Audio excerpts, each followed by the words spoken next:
इति चेत, ऐसा तुम कहे, तब सिद्धांत कह रहे हैं आयातम मार्गेण, आ गए लाइन पे। अब अच्छा, ये विज्ञानवाद बाह्य पदार्थ को नहीं मानता, तो फिर प्रमाण को भी नहीं मान रहा है ना। प्रमाण देखिए विज्ञानवादी तो इसी से मैं खंडन कर दे, जैसे वो कहता है विज्ञानवादी कि विज्ञान के अतिरिक्त तो कुछ नहीं है, तो ये जैसे ही विज्ञानवादी अपना सिद्ध करेगा ना, उसी समय वो खंडित हो जाता है। हम कहेंगे कि विज्ञान ही एकमात्र तत्व है, इसमें क्या प्रमाण है? फिर कुछ प्रमाण ही नहीं रहा। कुछ प्रमाण यदि देगा तो कहेंगे तो ये प्रमाण ही तुम्हारा विज्ञान से अतिरिक्त हो गया, कहाँ रहा खाली विज्ञान। और यदि नहीं दिया तो हम कहेंगे कि प्रमाण के अभाव में किसी वस्तु की सिद्धि नहीं होती। तो दोनों तरफ से दोनों तरफ से गले का फांस बन जाएगा उसका। इसलिए प्रमाणवाद को नहीं मानता है क्या? प्रमाण को असिद्ध बता करके बिना प्रमाण से ही अपने विज्ञान को सिद्ध करना चाहता है कि हमारा प्रमाण कैसा है। प्रमाण बिना प्रमाण के ही हमारा विज्ञान सिद्ध है।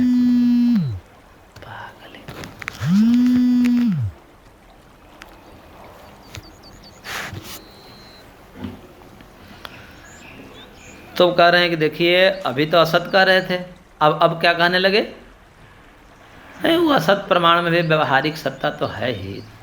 मतलब देखो डर गया, प्रमाण का खत्म हो जाएगा तो नहीं, प्रमाण भी है, उसमें भी जो है व्यवहारिक सत्ता है। तब महर्षि कह रहे हैं भाष्यकार आयातम मार्गेण, आगे लाइन पर, आगे रास्ते पर ना। किम पुनः इदम व्यवहारिकत्वम, कह रहे हैं कि फिर ये व्यवहारिक क्या है बताइए? जो असत को आपने असत प्रमाण में भी व्यवहारिकता मान ली है, व्यवहारिक सत्ता तो उस असत प्रमाण का भी है, तो किम पुनः इदम व्यवहारिकत्वम। अब कह रहे हैं यदि परिणामित्व तदा अस्माभि अपि इष्टमेव, अस्माभि अपि दृश्यमेव सत्वम ग्राह्य ग्राहक प्रमाणानाम इष्टम। यदि कहो कि प्रमाणिक ये परिणाम रूप में है, परिणामित्व है, व्यवहारिक का मतलब परिणामित्व बदलते रहता है, तो करेंगे तस्मात् अस्माभि अपि दृश्यमेव सत्वम ग्राह्य ग्राहक प्रमाणानाम इष्टम। हम भी तो इस प्रकार के व्यवहारिकता को स्वीकार ही करते हैं। प्रकृति को हम क्या माने हैं? व्यवहारिक सत्य।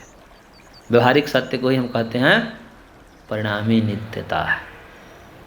दो प्रकार की नित्यता है, एक कुटस्थ नित्यता और एक परिणामी नित्यता।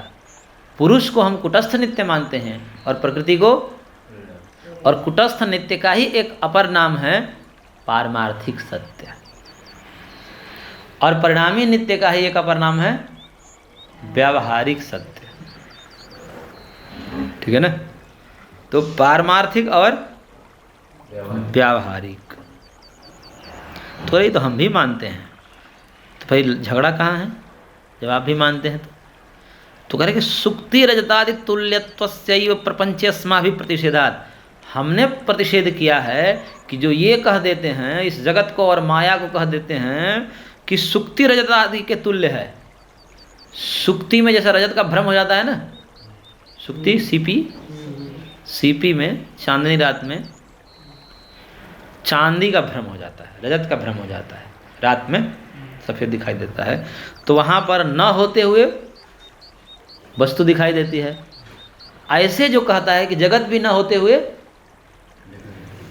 इसमें हमको हमारा मतभेद है। हम कहते हैं कि जगत सुक्ति रजत की भांति नहीं है। जगत या माया ये रस्सी सर्प की भांति नहीं है।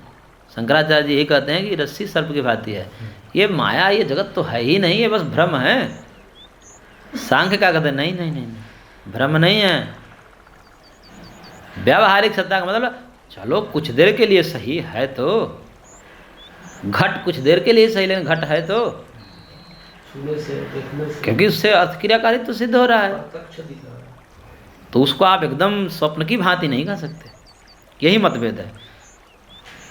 तो कोई पूछे कि सांख्य में और शंकराचार्य जी में क्या भेद है? ये भी पारमार्थिक और व्यावहारिक सत्ता मानते हैं, वो भी पारमार्थिक और व्यावहारिक सत्ता मानते हैं। फिर अंतर क्या है? अंतर ये है कि वो पारमार्थिक सत्ता केवल ब्रह्म की मानते हैं, जीव की नहीं मानते। जीव की व्यावहारिक सत्ता मानते हैं।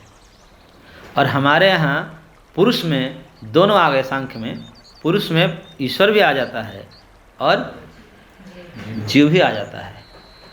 एक पूरी शयनातिथि पुरुष इस व्युत्पत्ति से जीव भी पुरुष हो जाता है, और पूर्णत्वाद पुरुष इति समस्त घट घट में व्याप्त होने से परमात्मा भी पुरुष हो जाता है।